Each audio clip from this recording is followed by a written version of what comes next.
Hi friends, இன்னைக்கு இந்த மேரி பிஸ்கெட்டை வச்சு நம்ம குலோப் ஜாமுன் செய்ய போகிறோம். எப்படி செய்யணுன்றதை பார்க்கலாம். அதுக்கு நான் ஒரு 10 மேரி பிஸ்கெட் எடுத்துக்கினேன். அதை உடச்சி மிக்சியில் போட்டுக்கினேன். உடச்சி போட்டாச்சு. இப்போ மிக்சி ஜாரில் அதை தூள் பண்ணிக்க போகிறேன். ஓகே ஃப்ரெண்ட்ஸ், இதை வந்து மிக்சி ஜாரில் போட்டு தூளாக அரைச்சிட்டேன். இதை கிண்ணத்தில் மாற்றிக்கலாம். சரி, இதில் கொஞ்சமாக நெய் விட்டுக்கலாம். கொஞ்சமாக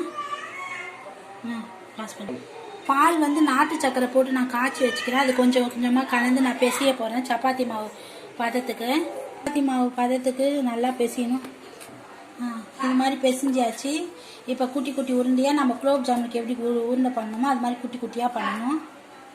இந்த மாதிரி குட்டி குட்டி உருண்டையாக வெடிப்பு இல்லாமல் வந்து உருட்டிக்கணும். உருண்டை பண்ணி வச்சாச்சு. இப்போ எண்ணெயில் போட்டு பொடிக்கணும். எண்ணெய் மீடியம் ஃப்ளேமில் இருக்குது.